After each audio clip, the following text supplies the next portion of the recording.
앞선 시간을 통해서 하나님 귀한 은혜의 관점으로 성경을 기록할 때 하나님께서 합한 관점으로 성경을 바라볼 수 있는 좋은 지식을 우리 마음속에 담아주시면 감사합니다.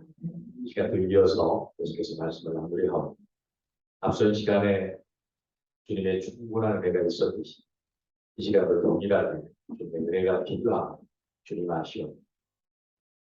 이 시간 필요한 은혜로 각 사람의 심령을 채워주시고 그 뜻을 이루어 주시옵소서. 예수님의 이름으로 기도했습니다.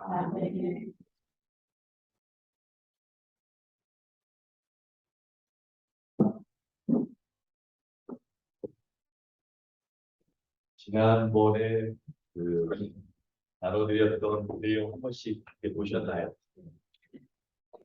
좀 사실은 충분한 내용을 담을 수가 없어서 성경 전체를 관점이라고 하는 측면에서 요약해 놓음으로써 사실은 많은 것을 담아낼 수 없는 한계가 있습니다.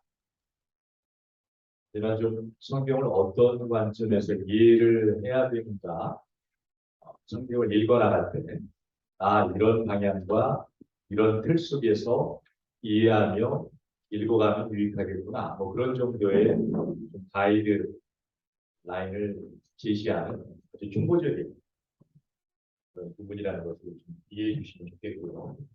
자, 오늘은 이제 왼모를 보면서 좀 더 깊이 있게 들여다봐야 될 내용이 뭔가 그런 측면에서 한번 살펴보려고 합니다. 성경의 대주제는 하나님 나라거든요. 혹시나 성경의 주제가 왜 하나님의 나라이고 그렇다면 하나님의 나라가 무엇인가? 이런 질문을 받았을 때 혹시 간단하게 이렇게 말할 수 있겠네요 라고 말하실 수 있는 분이 있을까요? 성경의 주제가 하나님 나라인데 하나님 나라가 뭘까요? 하나님 나라가. 그러면 이렇게 답할 수 있겠습니까? 의미만 통하면 되죠. 표현하는 방식은 단어 선택이나 이런 건 좀 각자 차이가 있을 수 있겠지만 의미가 무엇인가를 이해하는 게 중요한 거예요. 혹시 한번 말해주실 수 있는 분이 있을까요? 성경의 주제가 하나님 나라인데 우리가 성경을 읽고 있잖아요. 읽어왔고 성경의 주제가 하나님 나라다. 하나님 나라가 뭐지? 어느 분이 한번 말씀해 주시겠어요? 하나님 나라. 하나님 나라, 예, 겸손의 영이 충만하시오. 네, 우리 아마 배웠을 거예요. 나라의 3요소가 뭐죠? 나라의 3요소? 예, 주권, 그다음에 이 주권은 쉽게 말하면 통치권을 말하죠. 통치권의 대상이 백성, 그 다음에 영역, 땅, 쉽게 말하면 영토. 이 3요소가 쉽게 말하면 나라를 이루는 데 있어서 필요한 절대 요소다 이렇게 말합니다. 다시 말하면 하나님의 왕대심과 그 하나님의 왕대심 안에서 통치를 받는 백성, 그리고 그 백성들에게 허락된 영역, 이렇게 얘기할 수 있어요. 그런데 우리는 다 알죠. 아군이니까. 그렇죠? 근데 적군들은 이 말을 동의할까요? 절대 동의하지 않습니다. 적군은 누굴 말하나요? 비그리스도. 왜요? 이미 우리가 이제 살펴보겠지만 성경 자체가 전혀 하나님의 나라라고는 동의할 수 없는. 그러니까 우리 이성이 있습니다. 사고 기능이 있는데 죄로 인해서 망가졌죠. 그 의미는 정확히 하나님의 형상은 다시 말하면 지정의의 기능은 죄로 인해서 망가졌더라도 여전히 제 기능을 합니다. 제 모습을 갖고 있는데 정확히 죄로 인해서 망가진 건 모양이라고 이해를 돕기 위해서. 다시 말하면은 이 지정의가 어떤 방향으로 작동하도록, 어떤 방향? 하나님을 알고 그 암 속에서 하나님을 기뻐하고 그분이 계획하신 뜻대로 행해지는 이런 기능을 하도록 하나님의 형상이 주어졌는데 죄로 인해서 망가지니까 얘가 오작동을 하는 거예요. 죄라는 바이러스가 딱 들어오는 순간. 그러니까 이제는 이 지가 어떤 쪽으로 반응할까요? 쉽게 말하면 마귀적 지혜 지식. 마귀가 기뻐하는 감정. 마귀가 원하는 의식. 문제가 있네. 나 마귀라는 존재 인정하지 않는데요. 이런 의미가 쉽게 말하면 누구나 이해할 수 있는 모양으로 어떻게 나타날까요? 내가 원하는, 내가 기뻐하는, 내가 행하고자 하는. 이게 마귀적 하나님의 형상대로 지음받은 인간이 죄로 인해 망가져 마귀적 인격의 모양새를 갖췄다. 이게 지금 우리가 보는 현상이고 이해예요. 그죠? 세상 사람들은 나 하는 거를 미워하고 싫어하나요?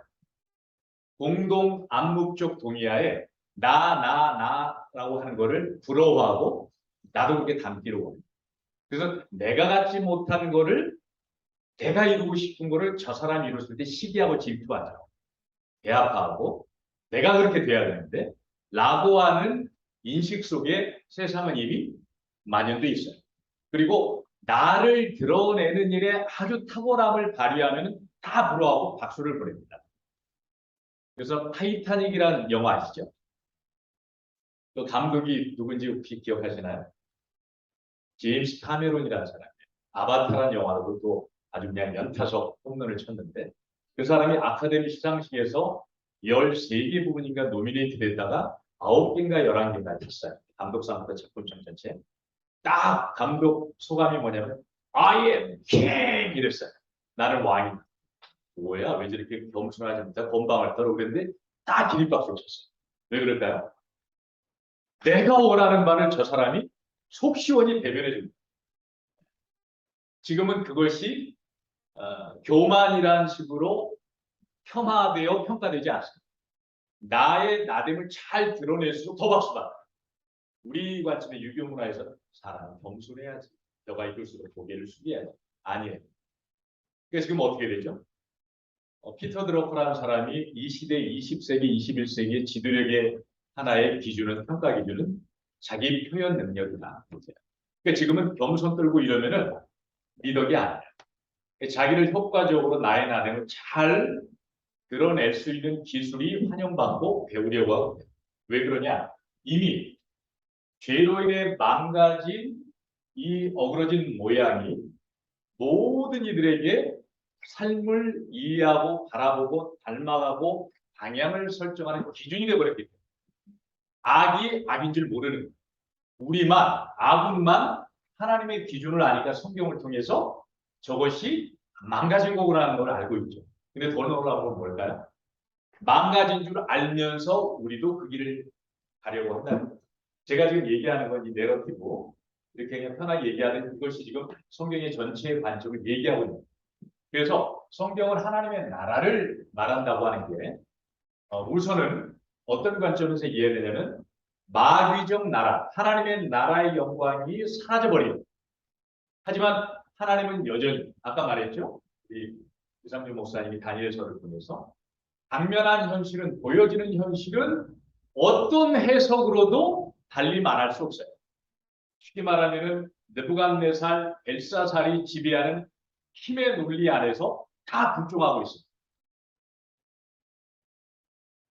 그렇죠?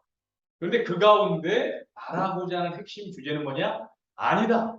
하나님이 왕이시다. 이따 설명하겠지만 계시록 같은 경우는 당시가 로마 황제 11대 왕제인 도미티아누스 통치하에 있을 때 대대적인 네로부터 시작된 기독교인의 핍박이 중간에 잠깐의 휴지기가 있었지만 도미티아누스 때 더 파급력이 커져서 대대적인 이 박해가 시작이 됩니다.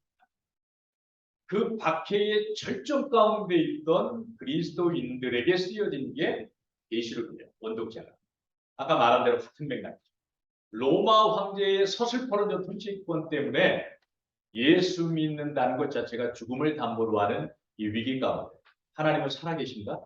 하나님이 진정 왕이신가? 이때 계시록을 통해서 말씀하시고자 하는 것은 전에도 계셨고 이제도 계시고 장차 오실 그분. 그분은 알파와 오메가가 되시고 보좌에 앉으신 분이고 세세토록 통치하시는 분이고 전능하신 하나님이다를 말해주므로 아하, 정확한 상황에 따른 구체적인 해석은 안 되지만 근본적인 문제. 지금의 이 위기가 전부가 아닙니다. 그 영광의 하나님은 이 고난을 허락하신 이유가 있구나. 그 주님은 이 고난을 이겨낼 수 있는 능력을 주시는 분이구나. 라고 하는 해석이 가능해지면서 오늘의 고난과 박해의 현실을 넉넉히 믿고 이미 승리한 자로 설 수 있도록 돕는 게 계시록입니다. 그런 것처럼 마귀가 지배하는 나라 같은 이 세상 속에서 그 증거들이 너무나 많죠, 지금. 네. 그런데 아니다. 하나님이 다스리시는 역사요. 하나님이 다스리시는 나라다. 라고 하는 것을 누구를 통해서? 아군인 우리를 통해서 적군에게. 그 일을 내시겠다는 하나님의 의지가 창세부터 계시록까지 어떻게 설명되고 있는가를 담아놓는 게 성경이다. 네. 자, 그런 의미에서 성경이 이제 어떻게 이 의미를 하나님의 나라인데 사실은 여전히 하나님이 다스리고 있는데 마치 마귀라는 놈이 절대적 권력을 가지고 영향을 행사하고 있는 그 모양 가운데서 어떻게 하나님이 하나님의 왕되심을 드러내는가? 그 하나님의 주권이 하나님의 왕되심을 드러내기 위해서는 반드시 나라의 상류이든 누가 준비가 돼야 되죠? 백성이 준비돼야 돼요. 하나님은 하늘에서 하나님의 하나님 되심을 증거할 수 있을까요? 얼마든지 할 수 있습니다. 하지만 그분은 결정하시고 내가 임의대로 하지 않고 이 하나님의 나라의 영광을 드러낼 나의 백성을 내가 통해서 정확히 말하면은 이미 그 하나님의 택하심 받은 백성도 어떤 상태인가요? 하나님 나라에 합당한 모습이 아니라 마귀의 나라에 합당한. 다시 말하면 나밖에 모르는 뼛속까지 존재적 죄인인 그 죄인을 불러서 그 하나님의 주권의 섭리에 의해서 그 사람이 하나님 나라, 하나님이 완전히 왕이심을 인정하고 그 하나님의 주권 앞에 엎드리는 사람, 그를 의인이라고 합니다. 그를 준비시키셔서 어떤 영역으로 보내요. 그래서 그 나라의 문화, 가장 중요한 건 사람이겠죠. 그 사람, 그들에게 형성된 문화, 이런 모든 것들을 하나님이 왕이심을 선포하는 문화로 바꿔내는 역사, 이게 바로 하나님의 계획이십니다. 그리고 그런 의미에서 창세기부터 계시록까지는 그 한 주제를 향해서 일관되게 흘러가고 있다. 지난번에 말했죠. 1500년 동안 무려 40명의 기자에 의해서 쓰여진 이 책이 조금도 충돌하지 않고 모순되지 않고 일관되게 한 방향을 향해 가고 있다. 그것은 하나님입니다. 그래서 우리는 하나님이 가르치시는 목표점을 봐야 돼요. 손가락을 보면서 여러 현상을 가지고 하나님이 성경을 통해서 이걸 말씀하고 있으셔라고 착각하면 안 됩니다. 다시 말하면 요한복음에 7가지 표적이 나오죠. 그 표적은 어마어마한 일반 인간이 행할 수 없는 초자연적인 어떤 파워를 드러내는 게 목적이 아니에요. 그것은 어떤 기적을 통해서 예수님의 메시아 되심, 그분이 이 땅에 오셔서 이런 역사를 행한, 이 기적을 행한 이유가 뭘까? 그건 표적이다. 어떤 표적? 그분은 인간의 모습으로 지금 너에게 보이지만 그분은 하나님이시다. 그럼 그분이 왜 인간의 몸을 입으셨지? 인간으로는 어떤 영웅이라고 하는 사람도 역사 속에 결코 해낼 수 없는 그 일, 죄사, 그리고 영원한 생명을 주시기 위해서 오셨다라고 하는 그분의 메시아로서의 표적을 읽어내야 됩니다. 그래서 첫 번째 표적인 우리별하에 포도주 되는 사건은 뭐죠? 존재적 뼛속까지 나밖에 모르던 죄인이 하나님의 은혜로 오직 주만이를 고백할 수 있는 의인으로 바꿔내시겠다는 하나님의 의지십니다.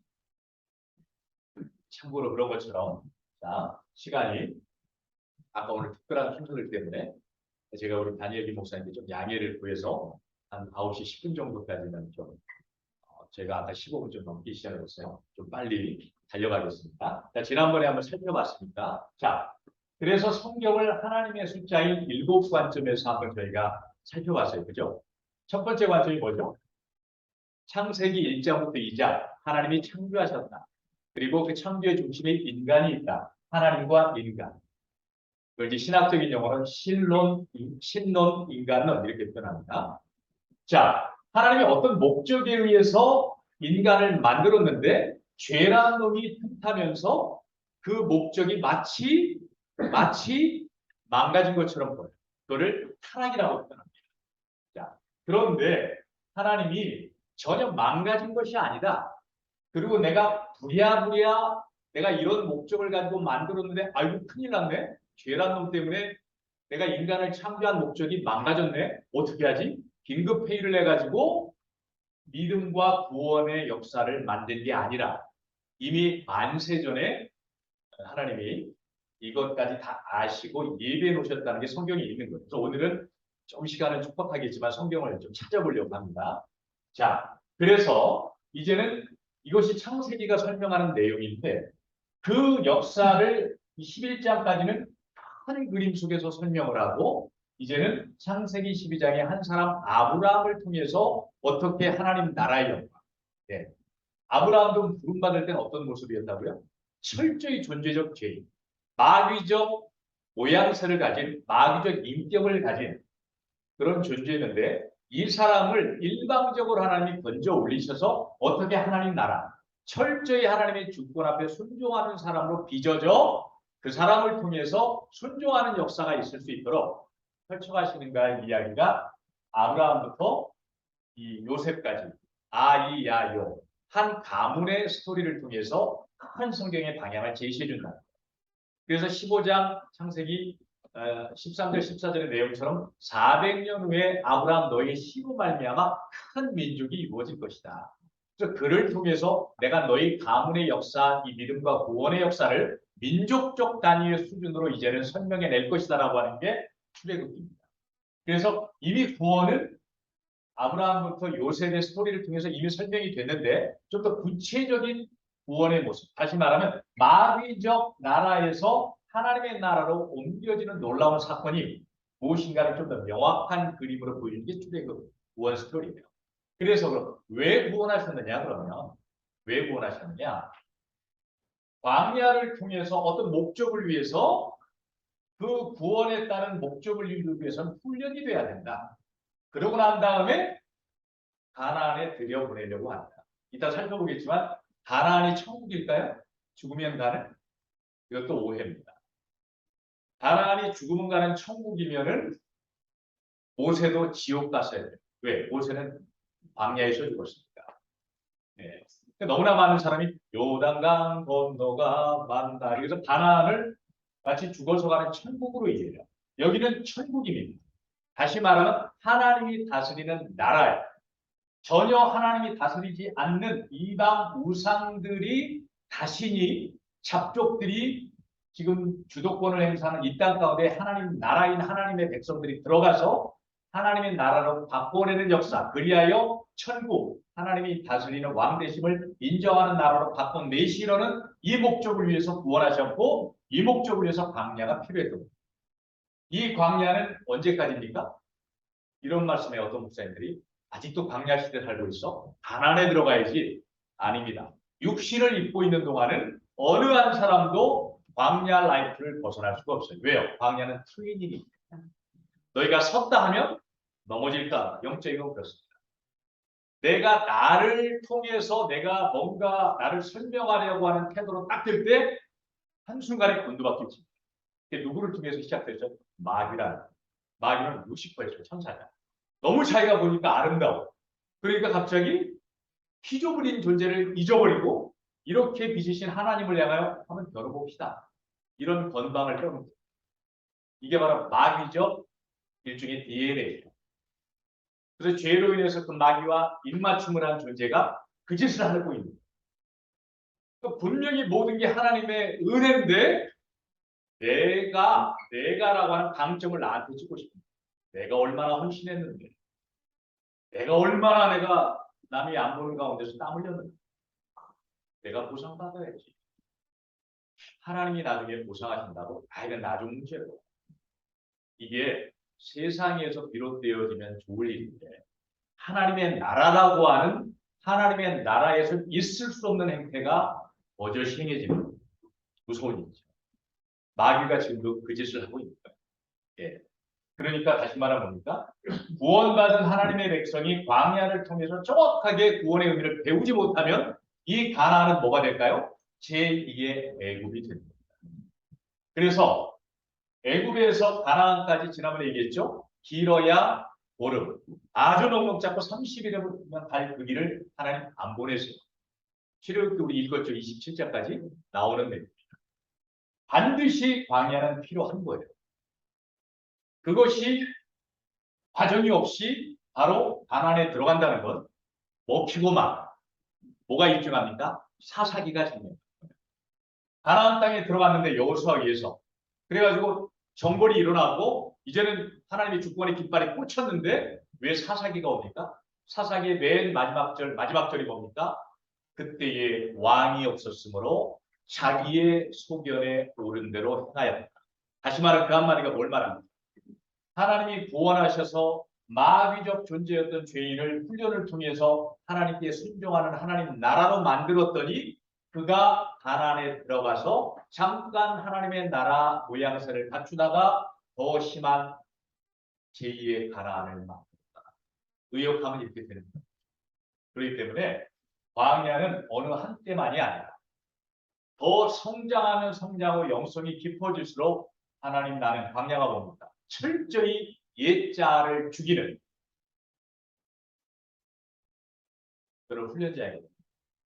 그러니까 바울 서신 보면은 내가 사도 중에 지극히 작은 자라고 고백했던 바울이 점점 믿음이 자라니까 마지막 서신인 디모데후서에서 뭐라고 합니까? 내가 디모데 전서죠. 죄인 중에 죄수다. 안 맞잖아요. 더 성숙해졌고 더 거룩해졌고 더 철저히 하나님의 주권 가운데 엎드리는 자로 서 있는 바울이 나를 죄인 중에 죄수라고 해요. 알아가면 알아갈수록 거룩하신 하나님을 알아갈수록 왜? 믿음과 구원은 교제이기 때문에 어떤 행함이 아니기 때문에 비전의 행보도 아닙니다. 지금 다 속고 있는 거예요. 당신은 비전이 뭡니까? 언제부턴가 비전의 열풍을 이루고 우리 단체의 비전은 이거랍니다.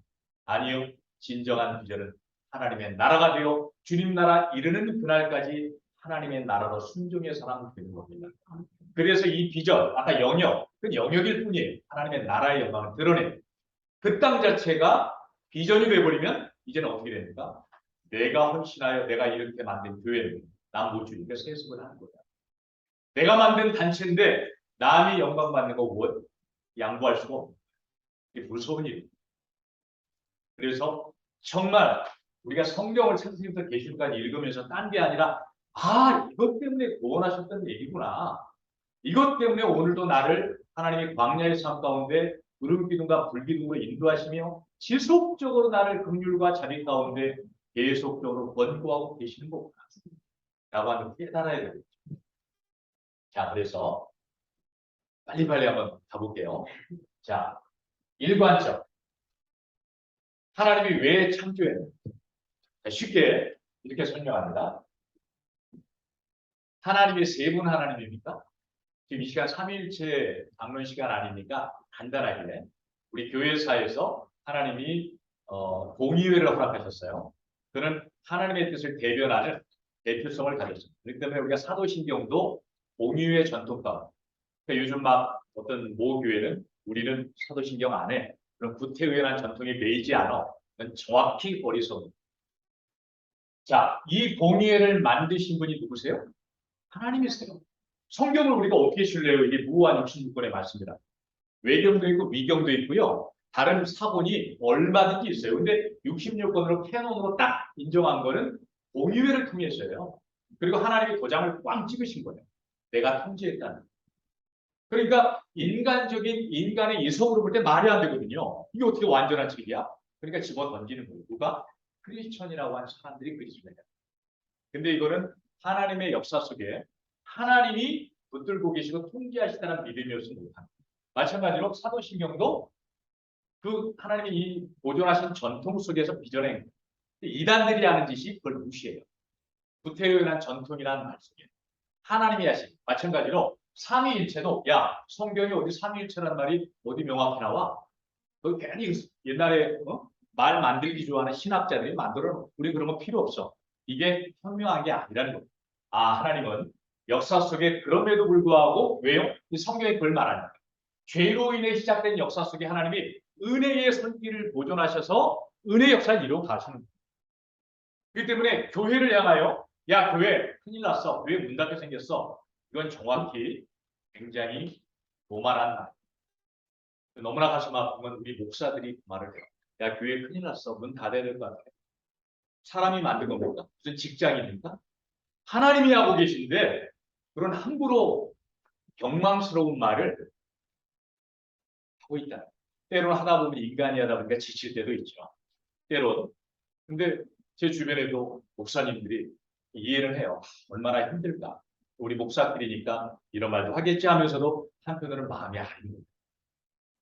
목사부터가 그런 상황 속에 하나님의 나라로서 반응을 해야 되는데 어쨌든 자 그래서 이 삼위일체가 바로 하나님의 당신을 소비하는 내용에 대해서 교회 가운데 성경을 근거로 가르쳐 오신 내용을 지금 공의회를 통해서 정리시키는 게 하나님은 한 분이시다라는 거예요. 세 분이 아니라. 이 성경은 이야기가 한 분이신데 그 안을 들여다봤더니 세 위격이 있네. 그게 성부, 성자, 성령이다. 그래서 이분은 절대 세 분이라고 얘기하면 안 된다. 왜? 한 분인데 그 안에 세 위격으로 존재한다는 말을 반드시 해야 되는 거예요. 분명 이분은 독립된 개체십니다. 근데 그분이 한 분이라고 하는 개념 안에 있기 때문에 하나님이라고 설명해야 된다. 이거죠. 그래서 이거는 이제 좀 어려운 얘기입니다. 몰라도 되는 얘기인데 목사나 이런 정도만 알아야 되는 얘기인데 페리 포네시스 이런 말을 통해서 그걸 내재적 삼위일체 그래요. 그냥 이해만 하세요. 내재적 삼위일체가 뭐냐? 하나님이 존재하시는 존재 방식이라는 거예요. 다시 말하면 세 위격이신데 그분이 한 하나님으로서 본질도 같으시고 지혜도 동등하시고 능력도 동등하시고 서열이 없다는 거예요. 그런 하나님으로 존재하는데 이 신학적으로 어려운 말로 상호, 봉제, 서로 안에 함께 계시다. 상호, 침투, 서로 안에 계시다. 굳이 이제 이걸 설명을 하면은 성부 안에 성자, 성령이 있고 성자 안에 성부, 성령이 있고 성령 안에 성부, 성자 있으시다. 성자는 성부 안에 침투해 계시고 성령이 침투해 이런 식으로 설명하기 좀 어렵죠. 근데 이거를 쉽게 요한복음 7장 한번 찾아보겠습니다. 21절. 인도하시는 데까지만 나가고 다 끝내겠습니다. 계속 오늘 다 끝내려고 하면 그것도 막 부담이 되니까 하는 데까지만 진도가 나갈게요. 창세기 한번 요한복음 7장 21절 찾으신 분이 한번 읽어주시겠어요? 그래서 대답하여 이르시되 내가 한 가지 입을 행하면 너희들 다 이로 말미암아 이상이 되리라. 17장 21절. 제가 7장이라고 했죠. 죄송합니다.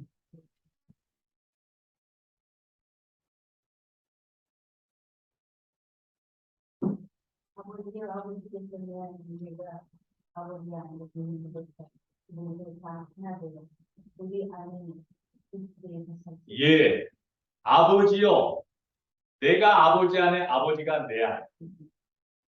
요한복음 14장 시간 관계상 그걸 찾지 않겠습니다. 성령께서도 보혜사 내가 가면 영원히 너희 안에 거하신 성령을 보내실 것이다. 그 맥락에서 지금 방금 전에 읽으신 요한복음 17장 21절은 아버지요 내가 아버지 안에 아버지가 내 안에 있는 것 같이 저들도 우리 안에 성부와 성자만 설명됐지만 성경은 전체를 봐야 돼요.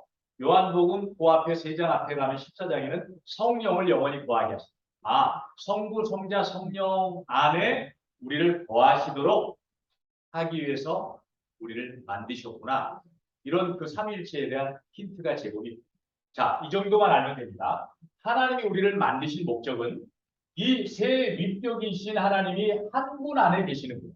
그래서 이분들은 이 세 위격은 너무 완전한 충만함 가운데 있습니다. 서로를 바라보면서 너무 한량없는 기쁨을 느끼세요. 서로를 바라보면서 완전한 사랑을 느끼세요. 서로 사랑을 주고받으시고 기쁨을 주고받으세요. 그분들은 무슨 일을 해서가 아니에요. 이 존재 자체가 완전한 연합 가운데 계시면서 서로 충분함과 만족함을 누리시는 거예요. 근데 인간을 왜 만들어요? 이 피조물인 인간을 만들어서 이 하나님의 관계 안에 동참시키려고 해요. 무엇 때문에? 하나님의 이 기쁨을 피조물인 너도 누리라고. 예. 하나님의 그 생명, 하나님의 그 사랑, 그 평강, 그 아름다움. 이것을 은혜 안에 깨달은 구약의 한 인물이 있습니다. 다윗이라고 하는 인물이 시편 27편 4절에 이렇게 고백합니다.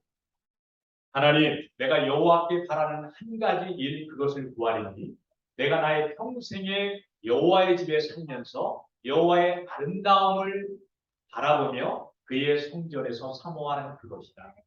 하나님, 주님만 예배하는, 그때는 완성될 때가 아니잖아요. 하나님의 집에서 영원히 주님만 바라보며 주님의 아름다움을 경험하며 살면 좋겠습니다. 이걸 어떻게 알았어요? 하나님이 질그릇한 한 인생 가운데 영광의 계시의 빛을 비추시니까 인간으로서 할 수 있는 최고의 고백을 담아내게 하신 거예요. 성경을 읽는 우리는 어떻게 해요? 다윗의 고백이 나의 고백입니다. 하나님, 나도 우선은 그 의미가 뭔지를 성경을 통해서 정확히 배워서 나도 다윗처럼 고백하게 해주십시오. 하나님, 내 평생에 바라는 한 가지 소원만 있다. 내가 영원토록 평생토록 아버지 집에 살면서 아버지의 아름다움을 바라보며 주님을 사모하는 그것입니다. 그런 고백을 하는 것입니다. 그래서 인간을 창조한 목적이 뭐냐? 하나님의 이 섭임 안에 들어와서 영광을 누리라. 자, 그래서 그럼 하나님이 이렇게 하기 섭임을 갖기 위해서, 다시 말하면 교제를 하기 위해서 하나님의 신격이 있듯이 인간에게도 뭘요? 인격을 주셔서, 다시 말하면 아까 설명한 대로 의를 통해서 하나님이 우리의 생각의 영역 가운데 인간만이, 생물 중에 인간만이 가고 있는 사고 영역을 통해서 당신을 막 알려주십니다. 그분을 알아가면 알아갈수록 이 감정은 기뻐 뛰게 되는 거예요. 그러니까 이걸 경험한 다윗이 어떻게 합니까? 장막에서 법궤가 들어올 때 막 춤추다가 바지춤이 내려가니까 그 미갈이, 부인 미갈이 창가에서 보다가 저거 봐. 저 왕이 말이야. 채신머리 없이 바지 흘러내리고 모르고 저짓 하고 있다고. 이거를 누가 알겠어? 나쁜 자만이 아니야. 그 하나님의 법궤가 들어오는 게 뭐가 좋다고. 왕이 채신머리 없이. 그러니까 다윗이 그렇게 말한 미갈에게 뭐라고? 내가 이렇게 하는 거 전혀 부끄럽지 않다. 나는 더 하나님을 남이 어떻게 보여? 이런 은혜가 다윗에게 있었다는 거예요. 그런 것처럼 하나님이 이렇게 당신을 우리의 생각 속에 알려주시면 우리의 마음은 기뻐 뛸 수밖에 없는 거예요. 하나님을 알아가서 기뻐 뛰게 되면은 우리 안에 많은 문제들이 있잖아요. 살면서. 사탄이 쏘는 독소들이 있잖아요. 근심, 걱정, 스트레스, 직장에서, 가정에서, 부부관계, 부모와 자식관계, 상사와 온통 스트레스덤이잖아요. 근데 예수의 지혜가 내 마음에 임했더니 그 기쁨이 넘쳐서 그 모든 스트레스와 고통을 덮어버립니다. 이게 능력인데 안타깝게도. 그래서 존 파이퍼라고 하는 미국의 목사님은 진정한 믿음의 증거는 기쁨이다. 기쁠 일이 있어서가 아니라 존재적 기쁨이다. 어떤 기쁨? 그분 안에 내가 거하고 있다는, 그분 안에 있다는 가장 강력한 믿음의 증거가 기쁨이라는 거예요. 근데 중요한 건 이 기쁨을 주님이 우리에게 누리도록 하시고자 우리를 창조하셨다는 거예요. 그래서 이 기쁨이 누려지면 바로 의지가 작동돼서 어떻게 해요? 그분이 기뻐하시는 일만 하고 싶은 거예요. 마귀가 어떻게 꼬드기더라도 마귀의 생각이 틈탈려. 지금 내 생각, 지적인 영역이 하나님의 지식 가운데 딱 붙잡혀집니다. 그래서 우리가 말씀을 읽는 이유도 다른 이유가 아니에요. 하나님을 더 알기 위해. 그러면 하나님이 예비하신 기쁨이 넘쳐날 것이고, 이 기쁨이 내가 그동안 겪어왔던 이것 때문에 못 살겠다라고 신음하는 문제가 여전히 있는데 이 기쁨이 덮어버리니까 지려밟고 갈 수 있는 거예요. 예. 우리는 이 기쁨을 모르니까 어떻게 이거할까? 하나님 저 문제 치워주세요. 문제 치우면 없어지나요? 문제 하나 치우면 또 다른 문제가 기다리고 있어요. 이 세상은 문제 투성이의 세상입니다. 근데 우리가 문제 없기를 기도한다는 건 지혜롭지 못합니다. 하나님, 문제는 여전히 있지만, 첩첩산중처럼 있지만, 하나님을 알 때 하나님의 기쁨이 내 감정 가운데 부어져서 그 문제를 사뿐히 지려받고 갈 수 있도록 저를 더욱 주님을 아는 자리로 이끌어 주시옵소서. 네. 이 고백이 나옵니다. 그래서 우리는 성경을 통해서 하나님을 호세아서에서 말하는 것처럼 하나님을 알죠. 힘써 여호와를 알죠. 바로 이런 의미로 하나님이 우리를 만드셨는데 죄라는 놈이 그 전에 우리가 잊지 말아야 될 게 교제, 인간적인 교제가 되려면 어떻게 될까요? A랑 B라는 사람이 교제가 원만해지려면 서로가 동등해야 돼요. 내가 위에 있고 한 사람이 아래에 있으면 교제가 안 돼요. 지배가 되죠. 주장이 돼요. 근데 인격적인 교제가 이루어지려면은 나와 너가 동등한 관점에서 서로를 존중해야 돼요. 인간에게는 행동하는 자아가 있지만 관찰하는 자아가 있습니다. 행동하는 자는 겉모습이 저 사람이 나에게 이렇게 얘기하는데 우린 희한하게 배운 적도 없는데 심리학을 관찰하는 자아가 작동하여 저 인간이 나에게 뭐 아쉬운 소리 할 게 있나 보구나. 그러니까 저러지. 이거를 불안무식한 글도 모르는 사람도 느껴요. 맞나요? 인간이 그렇습니다. 하나님의 형상대로 빚어졌기 때문에. 그런데 창조주인 하나님과 인간이 원만하게 교제하려면 어떻게 돼요? 이런 방법으로 교제해야 되라고 말해주신 게 생명나무와 동산중앙에 있는 선악과입니다. 제가 여기 써놨죠? 1페이지 맨 아래. 한번 읽어볼까요? 바로 안에 있는 선악과는 너는 나 없이 살 수 없어. 넌 나 없이 너가 될 수 없어. 선악과를 통해서.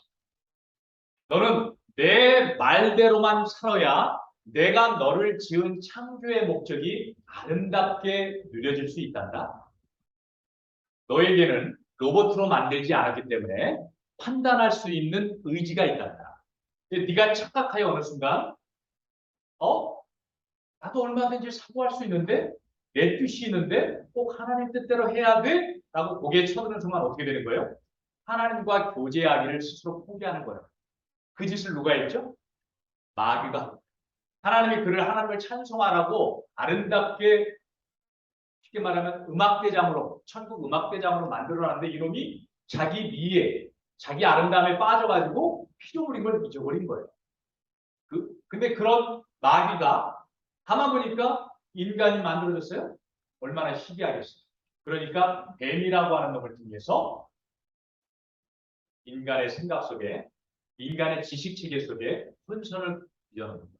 3장이 바로 타락의 내용을 다루는 거죠.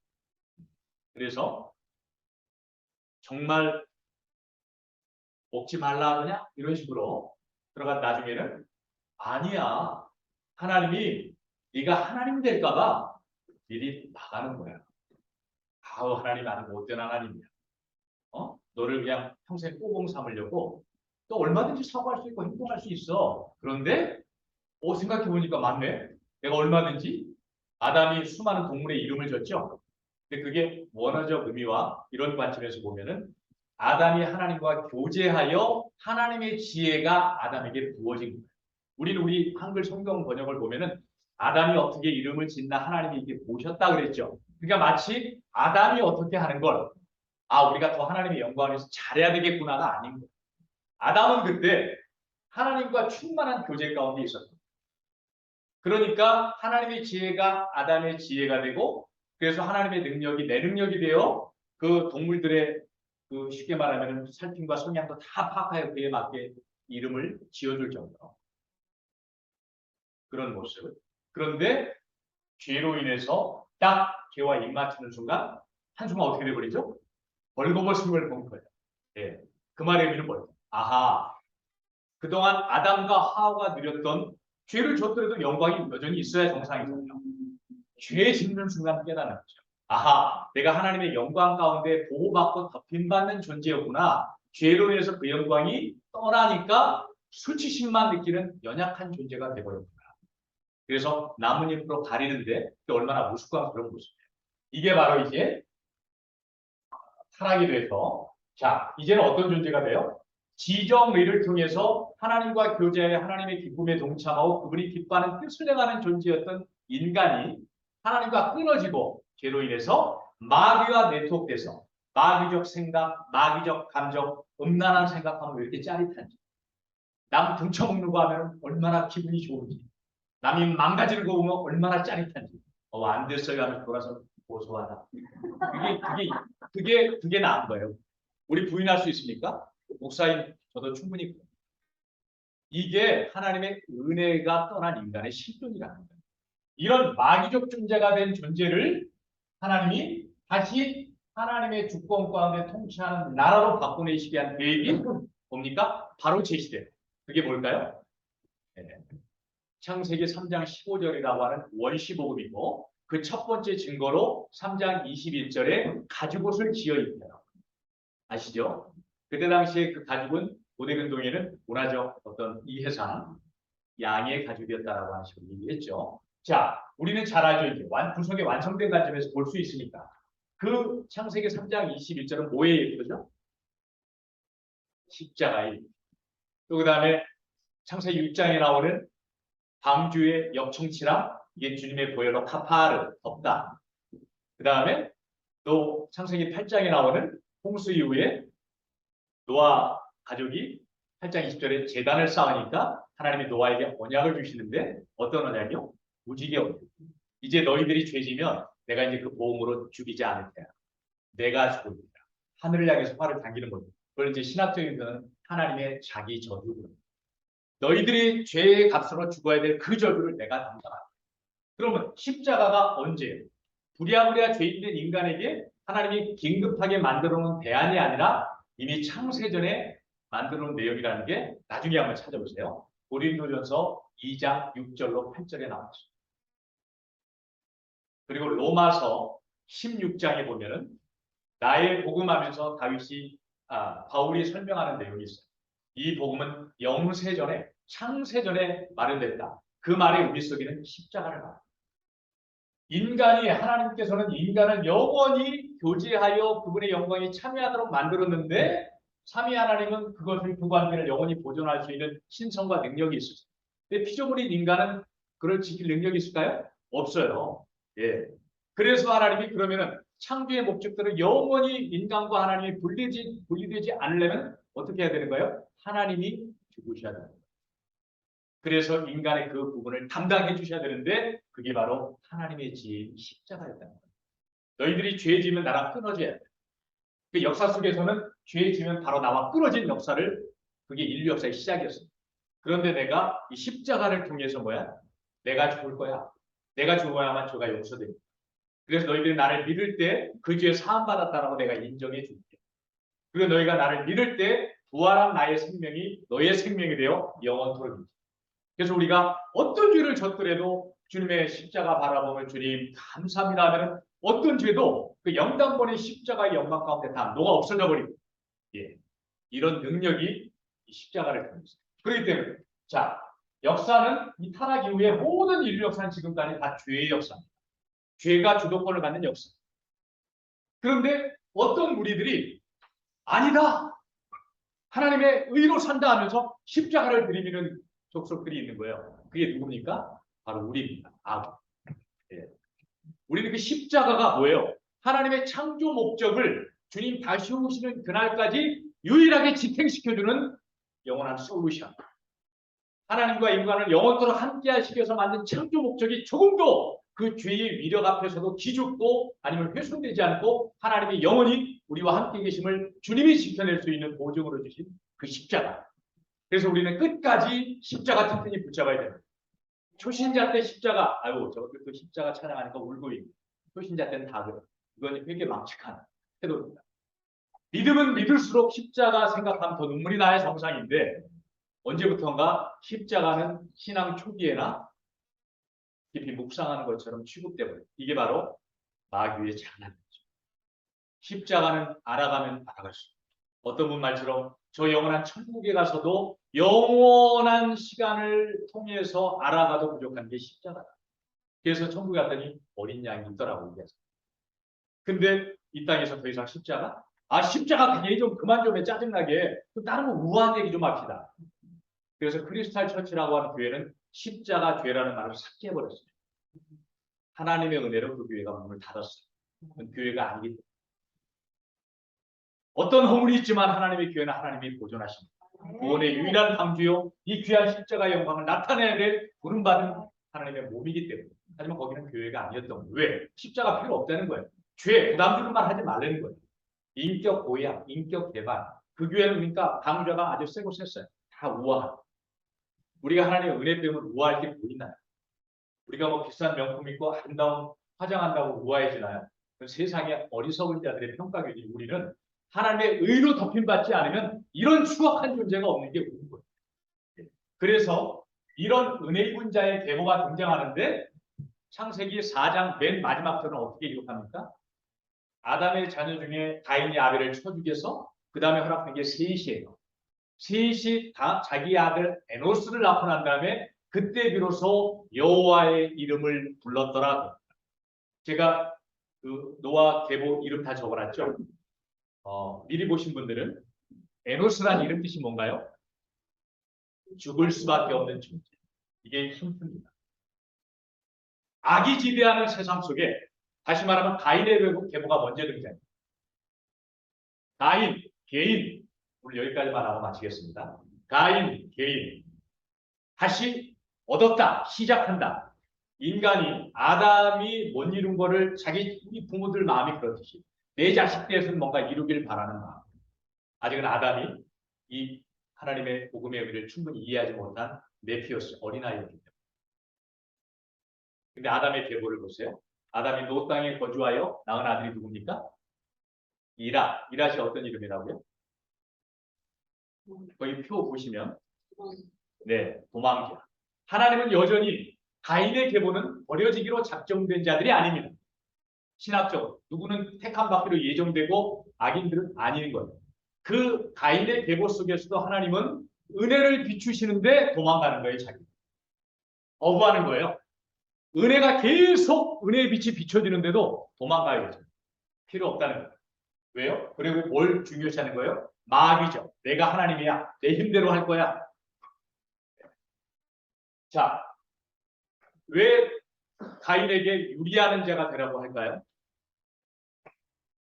땅을 근거로, 땅을 기반 삼아 나를 구축하려고 하는 그 태도. 불쌍히 여기신 하나님이 너는 유리하는 자가 된다. 하나님만 바라봐. 근데 그가 그 하나님의 뜻을 피하여 노 땅에 거주하여 또 주리를 트는 거예요. 그러니까 주리를 트는 게 아니라 자리를 트는 거예요. 내 힘으로 뭔가 이루어 보겠다는 거예요. 이게 가나안 문화의 시작이에요. 이라 도망자. 그 다음에 그 아들이 누구죠? 오후야에 하나님이 쓸어버리시다. 경험하는 거예요. 아무리 뭔가를 내 힘으로 만들어도 하나님이 쓸어버리시는 거예요. 그게 은혜입니다. 맞습니까? 내버려 두는 게 저주입니다. 그런데 그 아들 이름이 누구죠? 우드사일. 우드사일은 마트엘, 하나님의 사람이 되라. 오후야엘이 경험한 거예요. 하나님이 다 인간이 만들어서 쓸어버리시더라. 너는 하나님의 사람이 되라 했더니 마트엘로 이를 지어놨는데 마트스월, 지옥 자식이 되버린 거예요. 그 증거로 그 아들이 누굽니까? 라멕, 너는 강한 자가 돼. 너는 용맹한 자가 돼. 라멕이 뭐라고 노래를 합니다. 일부 다처제의 시작이다. 그래 자기 위용을 펼쳐요. 그리고 거기 무슨 뭐 하나의 그 산업, 생산, 뭐 퉁소부른자의 뭐 유목 이게 나오죠. 뭐 그런 산업 활동이 잘못된다는 의미가 동기를 우리는 봐야 됩니다. 하나님을 대신하여 내 힘으로 나의 필요를 채우려는 인간들의 도시문화의 시작에 가나안 문화. 그런데 그런 저주받은 그게 바로 모든 인간이 가는 길이라고 하는 걸 먼저 설명하기 위해서 가인의 계보가 먼저 등장합니다. 그런데 아까 말한 대로 4장 끝에 에노스, 그 안에 은혜 입은 한 인간 군상이 등장하는데 그들은 자기를 어떻게 고백하더라? 주님, 나는 죽을 수밖에 없는 존재입니다. 그래서 하나님이 필요합니다 하면서 여호와의 이름을 불렀더라. 자, 셋으로부터 아담부터 셋, 에노스, 게남, 마할랄렛, 야렛, 에녹, 그다음에 라멕, 노아까지, 무드셀라, 라멕, 노아까지 딱 보니까 뭘 볼 수 있어요? 아하, 은혜 입은 자의 그룹이 등장해요. 그들도 마땅히 가인의 계보가 가인의 그 길을 가야 마땅한 존재들인데 하나님의 은혜로 이걸 입증해 주는 게 노아. 창세기 6장에 보면 그런데 지혜가 간영하는 세상 속에 노아는 하나님의 은혜를 입었더라. 노아의 어떠함을 보면 안 됩니다. 전부 다 하나님을 대적하여 내 마음대로 살려는 마귀적 성향을 가진 죄된 인생 가운데 은혜 입은 한 그룹이 등장하는데 그들은 자기를 어떻게 고백한다고요? 나는 은혜 없이는 살 수 없는 자. 나는 하나님의 은혜로 이게 하나님의 열심으로 이게 바로 창세기 11장까지의 타락 이후에 하나님이 어떻게 구원해 내시겠다는 의지를 보여주십니다. 아까 말한 가인의 계보가 10장에 니무롯으로 이어지고 니무롯이 어떻게 됩니까? 11장에 바벨탑을 쌓는다. 그런데 의인의 계보는 뭘 드리죠? 8장 20절에 처음으로 단을 쌓아서 이게 미즈 야베흐, 미즈 베야흐 이게 히브리어로 이거는 처음 희생제사라고 하는 성경에 400번 등장하는 단이라고 하는 예배라고 하는 의미 시작입니다. 인간은 하나님 앞에 진정한 예배드릴 자인데 주님 그 십자가의 관점에서 하나님의 깨닫게 하시는 은혜를 주셔서 나는 하나님 앞에 온전한 예배드릴 자입니다. 그 예배는 예수 그리스도의 피를 힘입어 드릴 때 예배가 될 수 있고 그 예배의 영광은 주님과 다시 만나는 이 창조의 목적 교제가 회복되는 영광이라는 것을 창세기 11장까지 설명하고 그 이유는 그 다음 스토리로 갑니다. 이번에 총 10번 진행되는 걸로 압축이 됐습니다. 이거를 당분간 한번 다음 주나 다다음 정도까지 해야 되는 이유가 이 의미가 정확히 정리돼야 좀 디테일하게 다루고 다음 주나 다다음 주까지. 그래서 계시록까지 신약까지를 한번 관점을 정확히 잡고 이해하고 나면은 성경을 읽는 방향이 분명하게 이미 다 준비가 되셨겠죠. 그런 가운데 이 성경 전체를 압축해 놓은 게 그동안은 선지자를 통해서 제사장을 통해서 수많은 사람을 통해서 설명했던 거를 이제 저자 작가 예수님이 오셔서 직접 말씀한 게 산상수.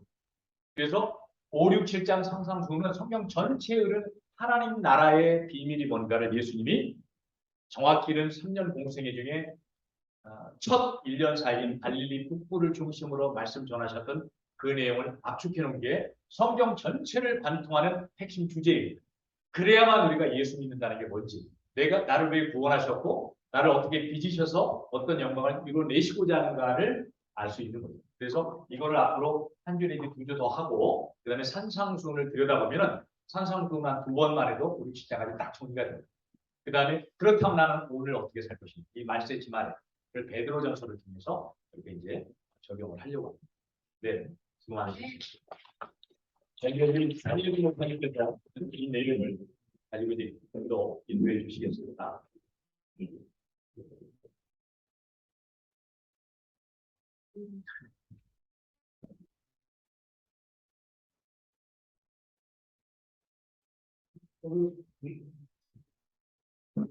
말씀 이해하고 계시죠? 하나님께서 시간이 우리 기도할 때마다 잊지 말아야 됩니다. 내가 기도하는 것이 아니고 내주하고 계신 성령께서 내 안에서 말씀하시고 그 주신 말씀을 붙잡고 제가 하나님한테 아뢰는 그때 하나님은 하늘에서 들으신다고 했어요. 그리스도인의 그 삶 가운데 말씀 읽기와 기도 생활은 선택이 아니고 필수입니다. 너무나 당연한 말씀이죠. 하나님의 말씀을 내가 읽고 싶을 때만 읽는 것이 아니고 또 읽기 싫다고 해서 안 읽는 것은 그건 잘못 선택하는 것입니다. 그런데 그런 이론적인 말씀을 우리가 몰라서 안 읽는 것이 아니고 또 하나님께서 분명히 원하시는 그 뜻을 우리가 알면도 불구하고 우리 자신이 이 광야 가운데에서 훈련이 되고 있었어요. 또 하나님이 그 말씀하시는 바 오늘 우리 두 분 목사님을 통해 가지고 성경 전체를 통해서 말씀으로 하나님의 뜻을 우리에게 아주 세세하게 그럴수록 핵심 주제를 저에게 말씀해 주셨습니다. 이 말씀을 우리가 바로 깨닫기 위해서는 오늘 시간이 없어서 읽지 못하셨는데 요한복음 10장 26절을 빨리 찾겠습니다. 너무 중요한 말씀입니다. 보혜사에 대해서 알아야 되는 요한복음 10장 26절. 찾으셨습니까? 함께 한번 읽겠습니다.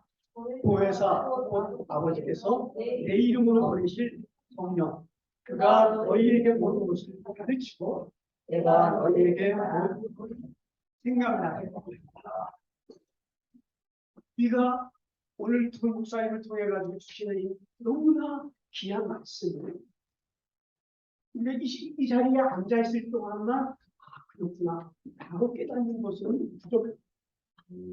우리가 사는 날 동안 아니 주님 오시는 그날까지 그 말씀이 내 삶 가운데 임하기 위해서 다시 말씀드리면 오늘 성경 전체 주제인 하나님 나라가 나에게 임해야 돼요. 다시 말해서 하나님의 임재, 하나님의 통치가 나에게 임하기 위해서 그 임하여만 내가 하나님 말씀대로 살 수 있는 거죠. 순종의 삶을 살 수가 있는 거죠. 하나님은요 얼마나 좋으신 분인가니 디모데 4장 5절에 이런 말씀이 있어요. 하나님은 우리에게 말씀과 기도로 거룩한 삶을 살 수 있도록 그 두 비밀을 우리에게 주신 거예요. 우리 성경 통통의 핵심이 성경만 있지 않고 기도도 있어요. 말씀과 기도로 우리 하나님의 사람들을 거룩히 뜰 수 있어요. 거룩히 뜬다는 것은요 구별되다. 하나님 앞에서 이 세상을 살아가는데 세상 사람과 무엇이 다른가? 주일날 교회 가는 것으로 다른 겁니까? 모든 모습이 세상 사람과 똑같습니다. 그렇지만 우리 안에 하나님의 영, 성령께서 보혜사 성령께서 하나님의 말씀을 순간마다 때마다 생각나게 하시는 거예요. 또 하나님의 말씀을 들을 때 깨닫는 영을 주시는 거예요. 깨닫을 때 어떻게 됩니까? 하나님께 나의 말씀, 내 말의 말씀을 들으면 불을 지켜서 그 말씀이 나에게 찌가게 나요. 시간 와서 함께 기도하겠습니다. 우리가 하나님 앞에 기도할 때 우리의 마음은 어떤 마음입니까? 하나님 주시오. 이런 주실 줄 믿습니다. 믿음의 기도입니다. 이 시간 하나님의 나라, 이 나라 가운데 하나님의 통치가 내 삶 가운데, 내 가정 가운데, 내 교회 가운데, 내 삶 공동체 가운데 임하기 위해서는 먼저 하나님의 이 말씀이 깨달아졌습니다. 보혜사 성령으로 이 시간 임하시옵소서. 그런 마음으로 주여 주 기도합니다. 주여! 오 할렐루야. 감사합니다. 이 시간에 진단되는 것을 하나님이 내게 하신 이 말씀을 통해서 하나님의 삶 가운데 하나님 임해야 되겠습니다. 하나님의 말씀을 먼저 깨달으시옵소서. 하나님의 모든 말씀을 깨달을 수 있도록 하나님 모든 말씀을 가르쳐 주시옵소서. 내 말씀을 깨달게 하시옵소서. 내 말씀이 내 안에 아버지여 이 시간에 우리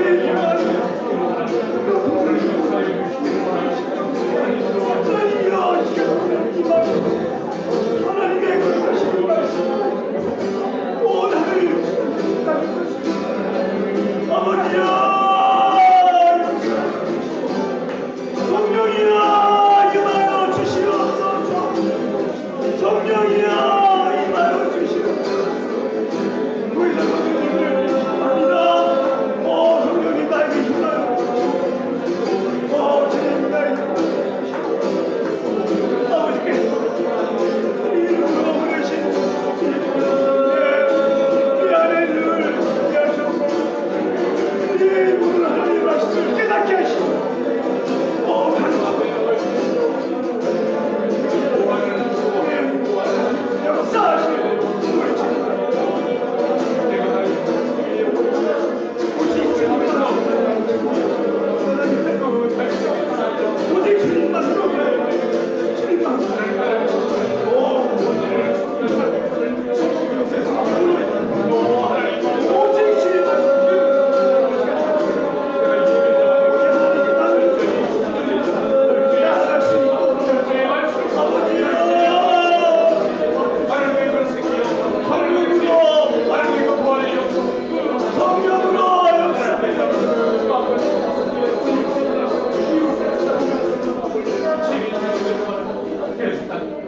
하나님의 말씀과 기도로 우리의 삶이 거룩해진다는 것은요, 거룩한 삶을 내가 살아야 그렇게 깨닫는 순간 하나님 말씀대로 우리 살게 돼 있습니다.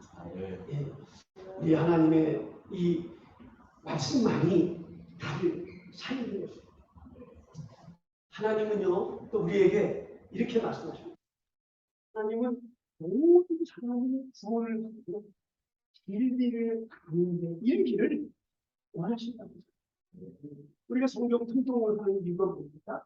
먼저 진리를 알기 위해서 진리이신 예수님을 알기. 우리가 너무나도 오랫동안 들었던 십자가와 부활의 복음, 이 영원한 복음, 이 복음의 주제이신 예수님에 대해서 우리가 어떻게 하면 깊이 그분과 함께 동행할 수 있는 그것은요, 하나님이 원하시는 진리가. 여러분, 진리를 알기 위해서는 먼저 말씀을 가까이 하시고 말씀을 읽어야 됩니다. 말씀을 늘 묵상하셔야 됩니다. 이 말씀 가운데 내가 좀 더 배우고자 하는 그런 욕구가 하나님의 알고자 하는 그 호세아 선지자가 외쳤던 하나님을 힘써 알라는 게 있지 않았습니다. 마지막 때일수록 우리의 관심사를 생각하는 세상 쪽으로 끌고 옵니다. 우리 성령 통도에 나오시는 분은 그런 분이 안 계시기 때문에 여기 오셨다고 했습니다. 우리 믿는 사람은요, 세상에 그 좋아하는 드라마나 세상적인 어떤 그 즐거움의 마음을 뺏기셔는 안 됩니다. 여러분 개인 취미생활 가질 수 있습니다. 근데 낚시가 됐건 골프가 됐건 자기 취미생활이 무엇이든지 간에 하나님과 나와의 그 진리를 아는데 방해가 된다. 우선순위가 방해가 된다. 그러면 그것이 우상이 될 수 있기 때문에 가담하게 물리쳐야 돼요. 그 물리칠 수 있는 힘이 어디 있는지 아십니까? 기도에 있어요. 내가 하나님 앞에 다니엘처럼 늘 예루살렘을 향해서 창문을 열고 하루에 3번씩 하나님 앞에 무릎을 꿇는 그 시간. 예수님도 늘 시간만 한적한 그런 새벽 시간, 민경 시간이나 또 제자들을 데리고 전도하시고 또 병치료를 하시고 그러한 이후에 많은 사람을 쫓아오지만 그들을 멀리하시고 배를 타고 바다 건너 반대편에 가셔서 무엇을 하십니까? 하나님을 가르치고 기도하는 시간입니다. 여러분 우리 예수님을 닮아가는 것이 우리의 시간입니다. 예수 믿는 사람이 기도하는 것이 게을러서는 말이 안 되지 않습니까? 불편한 진실입니다. 우리는 하나님 앞에 기도하는 시간이 적습니다. 오늘 성경 통독을 해보신 분들에게 주님의 이름으로 강하게 분명합니다. 하나님과 함께하는 그 시간 가운데 기도하는 시간이 그동안에 하루에 30분이다. 이번에 배우가 하나님과 기도하겠다. 그래서 한 시간 기도하셨던 분이 배우가 받으면 2시간입니다. 이제 기도하십니다. 여러분 우리 찬송 가운데 기도하는 그 시간 참 부르잖아요. 기도하는 그 시간이 가장 즐겁다. 그건 죄송해요 입장이기 때문에 가장 즐겁지 않습니다. 가장 즐거운 건 하고 있어요. 주님 죄송하지만 2번째입니다. 이게 솔직히 우리 고백입니다. 기도하는 그 시간에 복을 주신다. 그 찬송에 나오는 가사입니다. 기도 시간에 복을 주신대요. 여러분 이렇게 복받기를 원하지 않아요? 하나님부터 영적으로 넓게 진리의 말씀입니다. 이걸 받으면 우리의 시간 기도하고 집중하시기 다시 한번 주님의 이름으로 부탁드립니다. 이 시간에 주님 앞에 2번째 기도합니다. 주님 이 시간 주님의 말씀대로 제가 살기 위해 그렇게 살기 위해서 내 힘으로 하는 그 성령의 의지에서 기도의 영으로 나를 주장하시고 나를 다스리시고 주님의 기도의 영으로 충만하게 나에게 임하셔서 다시 한번 주여 기도합니다. 말씀을 제가 해드릴 것입니다. 아버지의 말씀만이 주님의 나라